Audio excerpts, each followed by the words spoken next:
అందరికీ కూడా నమస్కారం అండి. పోలవరం ప్రాజెక్ట్ ఒక 80 ఏళ్ల నాటి ఆంధ్రుల కళ. ఆ కళని సాకారం చేయటానికి నారా చంద్రబాబు నాయుడు గారు అహర్నిశలు కష్టపడ్డారనే విషయం రాష్ట్ర ప్రజలకే కాదు దేశ ప్రజలందరికీ కూడా బాగా తెలుసు.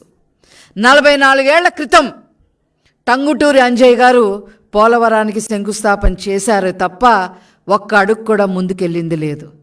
20 ఏళ్ల నాడు మరి వైఎస్ రాజశేఖర్ రెడ్డి గారు శంకుస్థాపన చేశారే తప్ప ఒక్క అడుగు కూడా ముందుకెళ్ళిన పరిస్థితి లేదు.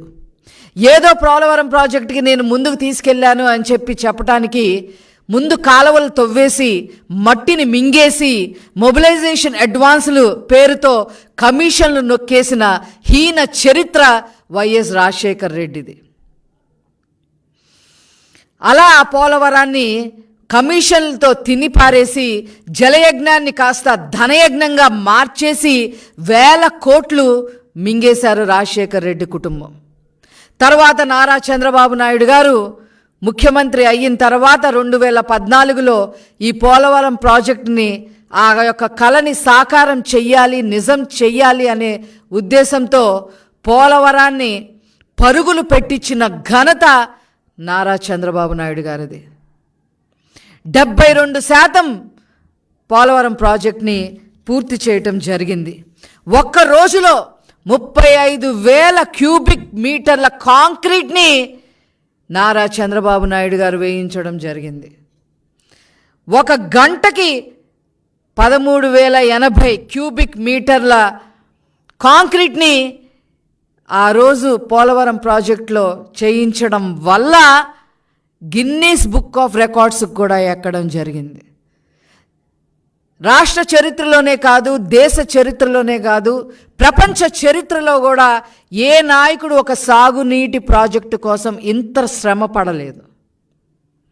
అలా పోలవరం ప్రాజెక్ట్ని పూర్తి చేయటం కోసం మరి అహర్నిశలు మరి కష్టపడిన ఏకైక నాయకుడు నారా చంద్రబాబు నాయుడు గారు. 72% పూర్తి చేశారు. ఆ తర్వాత వచ్చాడమ్మా ఈ రాష్ట్రాన్ని రాజపీను కన్నా హీనంగా పీక్కు తినటానికి ముఖ్యమంత్రి అయ్యారు. ఒక్క ఛాన్స్ పేరుతో పొర్రపాటున గెలిచాడు. రాష్ట్రం ఎంత అధోగతి పాలైపోయిందో అందరికీ కూడా తెలుసు. పోలవరం ప్రాజెక్టు ఎంత అధోగతి పాలు చేశారో నిన్న ఆల్రెడీ నారా చంద్రబాబు నాయుడు గారు చెప్పడం జరిగింది. మేము మళ్ళీ చెప్పదలుచుకున్నాం. 72% పూర్తి చేసిన ప్రాజెక్టుని కేవలం ఇంకొక 28% పూర్తి చేస్తే ఎన్ని ప్రయోజనాలు కలిగేవో ఆ అప్పటి రాష్ట్ర ముఖ్యమంత్రిగా ఉన్న జగన్మోహన్ రెడ్డికి తెలీదా అని చెప్పి ఈ సందర్భంగా అడుగుతా ఉన్నాం. ఏ రకంగా అయితే రాజధాని నాశనం చేశాడో అదేవిధంగా రివర్స్ టెండరింగ్ పేరుతో కాలయాపనలు చేసి 20లో పూర్తి చేస్తాం, 21లో పూర్తి అయిపోతుంది, 22లో పూర్తి అయిపోతుంది, 23 పూర్తి అయిపోతుంది, ఇంకేముంది అని చెప్పి అక్కడ ఒక పనికి మాలిన మంత్రుల్ని, ఒకడు ఆ అనిల్ కుమార్ యాదవ్, ఆ తర్వాత అంబటి రాంబాబు. ఈరోజు కూడా మళ్ళీ 2ంటికి ఏదో ప్రెస్ మీట్ పెట్టడానికి రెడీ అవుతున్నాడు ఆయన. డయాఫ్రామ్ వాల్ని నాశనం చేసి పెట్టి స్పిల్వే వర్క్స్లన్నీ నాశనం చేసి పెట్టి భ్రష్టు పట్టించేసి చివరికి ఆ ప్రాంతం మొత్తం కూడా ముంపులోకి గురయ్యే విధంగా జిల్లాలు మునిగిపోయే విధంగా నాశనం చేశారు ఈ జగన్మోహన్ రెడ్డి ప్రభుత్వం. ఏంటి ముసిముసి నవ్వులతో ఈ జగన్మోహన్ రెడ్డి ప్రభుత్వం ఏం చేశారు? అక్కడ కేసీఆర్ 1 మీటర్ తగ్గించవయ్యా, 145 మీటర్లకు గాను 1 మీటర్ తగ్గించవయ్యా అంటే ఈయన ఏకంగా 4 మీటర్లు తగ్గించేశారు. అందుకనే పోలవరంలో మీ పార్టీ మునిగిపోయింది, అక్కడ కేసీఆర్ ప్రభుత్వం కాళేశ్వరంలో మునిగిపోయిందని చెప్పక తప్పదు.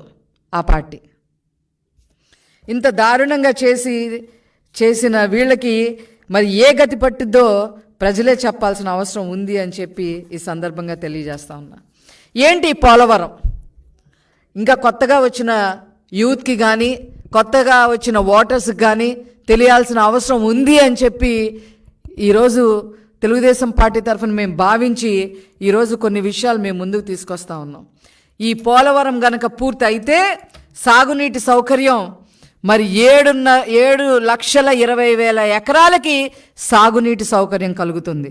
ముఖ్యంగా విశాఖపట్నం జిల్లాలో 1,50,000 ఎకరాలకి సాగునీటి అందించే పరిస్థితి వస్తుంది.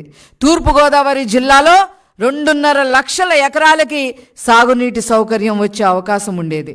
పశ్చిమ గోదావరి జిల్లాలో 2,58,000 ఎకరాలకి సాగునీరు అందే పరిస్థితి ఉండేది. కృష్ణా జిల్లాలో 62,000 ఎకరాలకి ఈ సాగునీటి సౌకర్యం వచ్చేది. అదేవిధంగా ఆయకట్టు స్థిరీకరణ 23 లక్షల ఎకరాలకి ఆయకట్టు స్థిరీకరణ అయ్యేది. గోదావరి డెల్టాలో 10 లక్షల ఎకరాలు, కృష్ణా డెల్టాలో 13 లక్షల ఎకరాలు మరి అయ్యేది.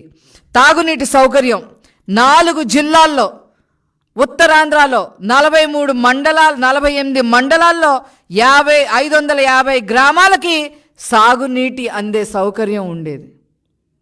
నేను ఉత్తరాంధ్రను తీర్చిదిద్దుతా, ఎరగదీస్తా, రాజధాని చేస్తా అని చెప్పి నువ్వు చేసింది ఏంటి అంటే జగన్మోహన్ రెడ్డి ప్యాలెస్ కట్టుకున్నాడు 500 కోట్ల రూపాయలతో. ఆ ప్యాలెస్లో చూసాం మేము 1, 2, 3 అందే. ఒకటేమో ఆయనకి వాళ్ళ ఆవిడకంట, ఒకటేమో వాళ్ళిద్దరు పిల్లలకంట, ఒకటేమో ఒకళ్ళకి, ఇంకొకళ్ళకేమో ఇంకొకటి. ఇదా మీరు చేసిన అభివృద్ధి ఉత్తరాంధ్రలో? ఇకపోతే ఇంకా వేరే ప్రయోజనాలు కూడా మీతో చెప్పదలుచుకున్నాము. కృష్ణా నదికి 80 టీఎంసీలు వాటర్ మళ్లింపు చేసినట్లయితే అవి సాగర ద్వారా శ్రీశైలానికి వెళితే రాయలసీమకు కూడా నీళ్ళు వచ్చేవి. అదేవిధంగా పోలవరం బ్యాక్ వాటర్స్తో ఖమ్మం, కృష్ణా, పశ్చిమ గోదావరి జిల్లాల్లో 2 లక్షల ఎకరాలకి సాగునీరు వచ్చేది. విశాఖ పారిశ్రామిక వాడగా ఎదిగేది, ఒక ఇండస్ట్రియలిస్ట్ ఏరియా కూడా ఎదిగేది. ఈ సాగునీటి 23.44 టీఎంసీలు ఒక్క విశాఖ ఇండస్ట్రియల్ ఏరియా పర్పస్ కోసమే వచ్చి ఉండేవి. అదేవిధంగా మనతో పాటు పక్క రాష్ట్రాలు ఒరిస్సాకి 5 టీఎంసీలు నీటి, అదేవిధంగా ఛత్తీస్గఢ్కి 1.5 టీఎంసీలు నీటి లభ్యత కూడా లభించేది. మొత్తం 194 టీఎంసీలు ఉపయోగించుకునే పరిస్థితి ఉండేది. గోదావరి నీళ్లు ప్రతి ఏటా 2,000 టీఎంసీ నీళ్లు సముద్రంలో కలిసిపోతూ ఉన్నాయి. ఈ పోలవరం ప్రాజెక్టు వల్ల 194 టీఎంసీలు కనీసం ఉపయోగించుకొని అన్ని రకాలుగా ఈ ఆంధ్ర రాష్ట్రంలో గోదావరి జిల్లాలు కానీ, కృష్ణా జిల్లాలు కానీ, రాయలసీమ జిల్లాలు కానీ అన్ని రకాలుగా అన్ని చోట్ల కూడా కొన్ని లక్షల ఎకరాలకి సాగునీరు అందించే పరిస్థితి ఉండేది. అది లేకుండా చేశారు. ఏం పుట్టకండి మీది జగన్మోహన్ రెడ్డి గారు, ఏం పుట్టకండి ఇది. కనీసం చంద్రబాబు నాయుడు గారు 72% పూర్తి చేసిన తర్వాత వాదనలకి దిగకుండా దాన్ని ఎంతో కొంత ముందుకు తీసుకొని వెళ్ళుంటే ఎంత బాగుండేది. ఇవి చేసింది కాక చేసిన దాన్ని డ్యామేజ్ చేశారు. నారా చంద్రబాబు నాయుడు గారు ఏ పురోగతి అయితే చూపించారో పోలవరం ప్రాజెక్టులో దాన్ని డ్యామేజ్ చేసి పెట్టారు. ఖచ్చితంగా గోదావరి అమ్మ మీ సంగతి తేలుస్తుంది, తగిన మూల్యం మీరు చెల్లించుకుంటారు. ఇవి నారా చంద్రబాబు నాయుడు గారి వల్లే సాధ్యమవుతుంది. పోలవరం ప్రాజెక్టు చేసి తీరతారు, వారేంటో మరొక్కసారి నిరూపిస్తారు అని చెప్పి ఈ సందర్భంగా నేను తెలియజేస్తూ నేను సెలవు తీసుకుంటున్నాను. Thank you.